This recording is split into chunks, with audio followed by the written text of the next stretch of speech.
મધ્ય ગુજરાતની મોટામાં મોટી હોસ્પિટલ એટલે કે શહેરની સયાજી હોસ્પિટલ આ એસએસજી હોસ્પિટલમાં અનેક વાર ચર્ચામાં અને અનેકવાર વિવાદોમાં આવતી હોય છે. ફરી એકવાર વિવાદમાં આવી છે, હોબાળો મચ્યો છે. ઇમરજન્સી વોર્ડમાં રજિસ્ટર મેન્ટેન કરવા અંતર્ગત હોબાળો મચ્યો છે. હોબાળો મચતાની સાથે સામાજિક કાર્યકર્તા ઘટનાસ્થળે પહોંચ્યા છે અને તેઓ પણ અનેક આક્ષેપો કર્યા છે. રજિસ્ટર મેન્ટેન નથી થતું અને તે અંતર્ગત હોબાળો થયો હોય તેવી એક અપડેટ એસએસજી હોસ્પિટલથી સામે આવી છે.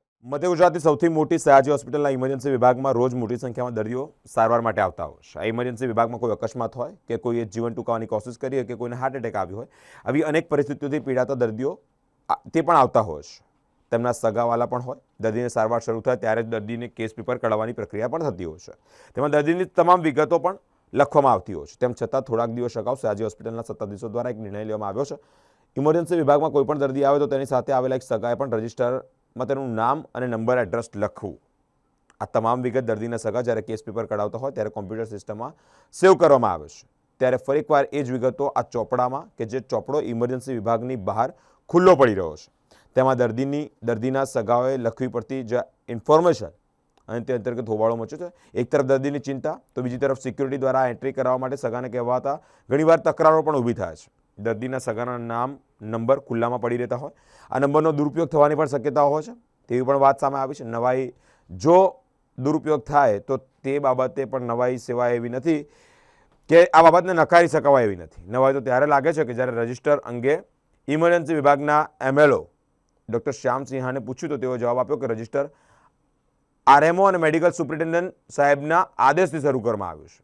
આરએમઓ દ્વારા ડૉક્ટર હિતેન્દ્ર ચૌહાણને આ વિશે વાત કરતા તે વિભાગના વડા હોય તેમના નિર્ણયથી, એટલે કે એમએલઓના નિર્ણયથી કહેવામાં આવ્યું હોય તેવું પણ જણાવવામાં આવ્યું છે. સ્પષ્ટ થાય છે કે આ રજિસ્ટરનો નિર્ણય જે કોઈનો હોય, પરંતુ જવાબદારી લેવા કોઈ પણ અધિકારી તૈયાર નથી. સામાજિક કાર્યકર્તા કમલેશ પરમાર આ અંતર્ગત રોષ વ્યક્ત કર્યો છે.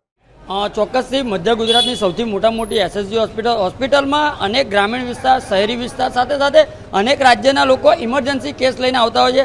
આ જે તાત્કાલિક વિભાગ કહેવામાં આવે છે, આ જગ્યા ઉપર તમે જોશો કે કોઈ પણ દર્દીને દર્દીના પરિવારજન આવતા હોય છે ત્યારે કેસ જે દાખલ દવાનો પણ જે કાગળ લખવામાં આવતો હોય છે, જેમ કે ત્યાં આગળ પર્સનલ માહિતી, જે મોબાઈલ નંબર છે, નામ છે, સરનામું છે, તમામ રીતની માહિતી જે કેસ બારી પર જ આપવામાં આવતી હોય છે. પછીથી જે અંદર એન્ટર થતા હોય છે ત્યારબાદ જે સિક્યુરિટી દ્વારા જે અહીંયા ગાડી પર્સનલ માહિતી જે કહેવાય છે કે નામ, મોબાઈલ નંબર અને ક્યાં રહો છો આવી સંપૂર્ણ લખાવવા માટેની જે મજબૂર કરી રહ્યા છે.